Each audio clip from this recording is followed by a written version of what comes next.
Pernah tak anda pegang surat rujukan doktor tapi simpan dalam laci? Bukan sebab anda lupa, tapi takut untuk tahu apa isi dalamnya.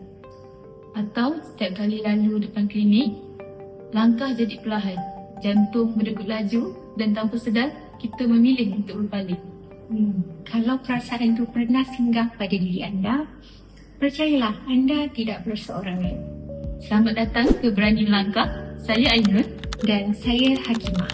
Hari ini kami ingin membawa anda menyelami kisah benar seorang wanita yang kami panggil Puan Sarah.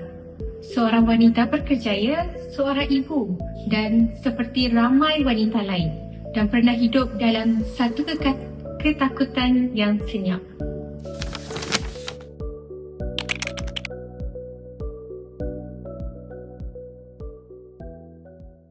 Hari ini kami ingin membawa anda menyelami kisah benar seorang wanita yang dipanggil sebagai Puan Sarah.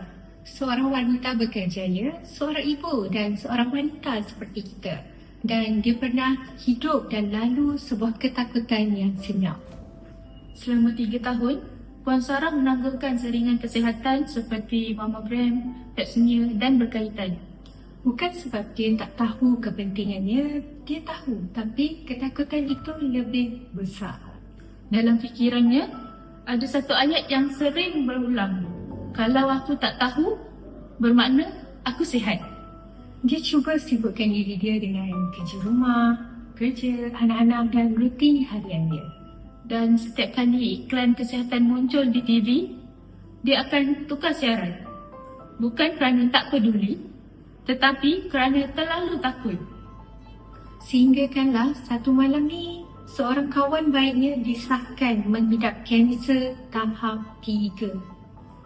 Dan disitulah Puan Sarah sedar, ketakutan bukan melindungi dia, tetapi sebenarnya menjadi musuh paling besar dalam hidup.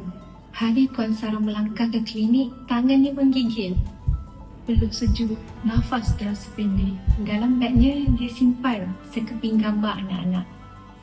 Dan dia berbisik pada diri sendiri, aku buat ni bukan untuk aku saja, tetapi untuk mereka. Apabila dia duduk di hadapan jururawat, dia tidak berpura-pura kuat. Dia jujur, dia kata, saya takut. Dan apa yang berlaku selepas itu sangat berbeza daripada apa yang dia bayangkan. Tiada penghakiman, tiada paksaan. Hanya empati dan penerangan yang menenangkan. Prosesnya cepat, tidak seperti sesakit yang difikirkan. Dan selepas semuanya selesai, rasa lega itu seperti satu beban besar diangkat dari bahu. Dan Alhamdulillah keputusan Puan Sarah keluar negatif. Tapi perkara paling berharga yang dia peroleh bukan sekadar keputusan itu. Ia adalah sebuah ketenangan fikiran. Dia sedar saringan kesihatan bukan untuk mencari penyakit, tetapi untuk memberi kita peluang untuk bertindak lebih awal. Dan pesannya kepada wanita di luar sana sangatlah jelas. Ketakutan itu normal, tetapi jangan biarkan ia melumpuhkan masa depan kita.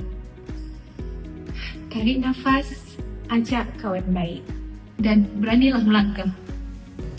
Kisah ini mengingatkan kita langkah pertama memang menakutkan. Tetapi ia adalah langkah yang paling bermakna. Kepada anda yang sedang mendengar sekarang, jangan biarkan nanti bertukar menjadi terlambat. Jadikan hari ini hari anda berani melangkah. Saya Ainul dan saya Hakimah. Terima kasih kerana mendengar. Jaga diri dan jaga kesihatan anda.